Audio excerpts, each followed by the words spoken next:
Hi everyone, welcome to my podcast on Wales. Featuring in today's podcast, we have my mom, my dad, and my Aunt Jo. In today's podcast, we will be reflecting on personal experiences and the essay I wrote. Please enjoy. Hello. Hi.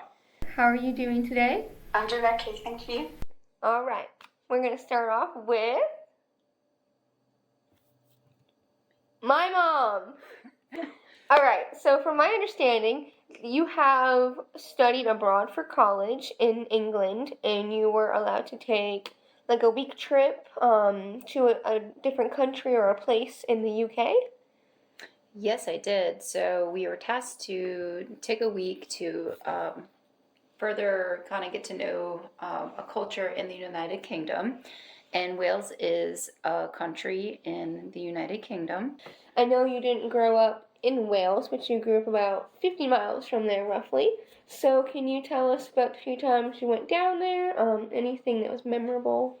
Yeah, I've been there quite a few times. I've hiked through there, and I've ridden a motorcycle through lots of areas, through the mountains and the valleys. Is there any really memorable experiences or places you went to? I know that you live in England currently, but when you do travel over, is there anything that really stood out to you any times? Yes, there's a few places in Wales I've been. Travel over the Prince of Wales Bridge. I mainly go to places like Cardiff for shopping and for concerts, because that's really our nearest place for concerts in the southwest. Yeah, there's the stadium called the Principality Stadium. There's lots of places I would like to see in some of the coast, and Snowdonia is somewhere I would love to go. So my friend and I met Meg, traveled to Wales by National Express. That was an adventure, but when we got there, we stayed at a hostel, which is like a really cheap kind of hotel for young people traveling. And it's not a hotel where you get your own room. You kind of share it with a whole bunch of people, and there's bunk beds. Oh, lovely. Yeah, so there's people from all over the world traveling. And yeah. Can you describe the mountains and the valleys? Lush green hills, just beautiful scenery. Any type of livestock?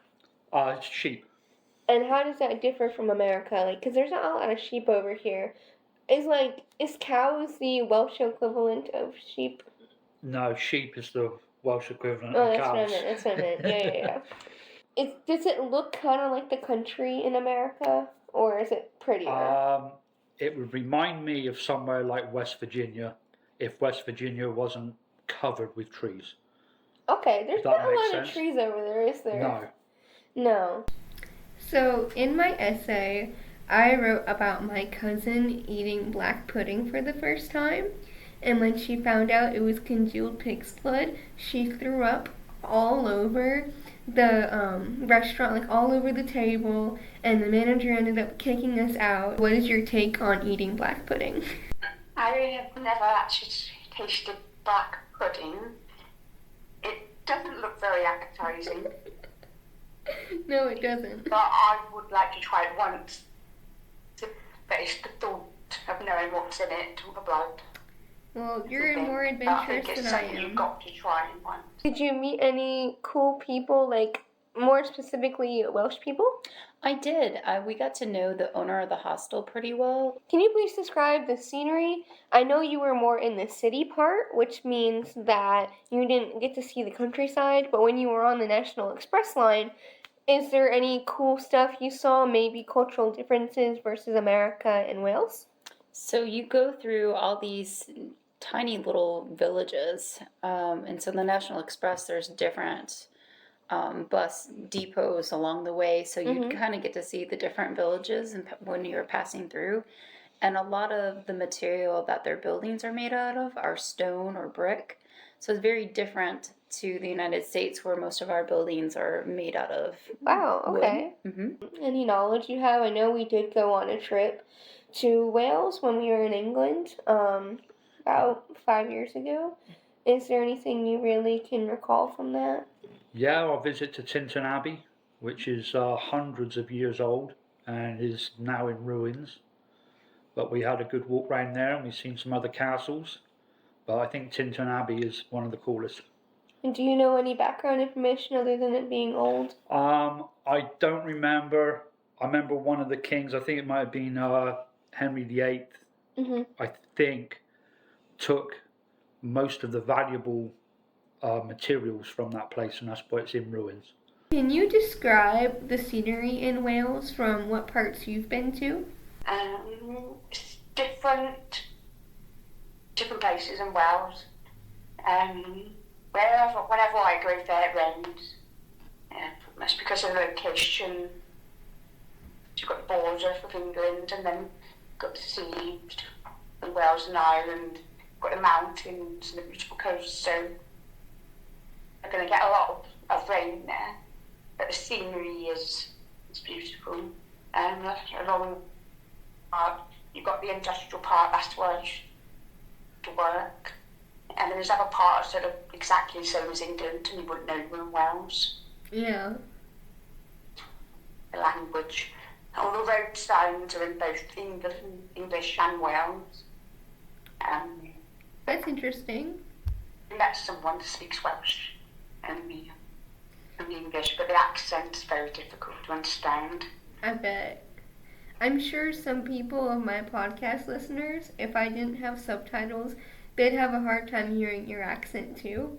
A lot of Americans can't pick out like English accents. Like they're like, what? It's funny. So many different accents. Yeah, definitely. And then, is there anything else that you thought was memorable? Maybe a funny experience? Anything? Anything?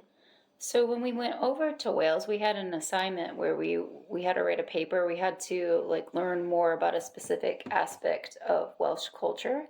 So I actually went to the University of Cardiff, and schooling is a little different than it is to America. So Not a little. Yeah.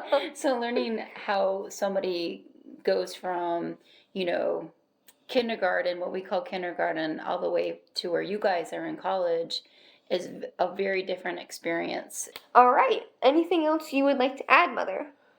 No, but if you get a chance to go to Wales, I highly recommend it. And this has been great to be able to share my experiences. Thanks, Lucy. Yeah, thanks, Mom. Thanks, Lucy. It's great talking to you. No, I think I'm done with Wales. Thank you for being on the podcast. All right, thank you. All right.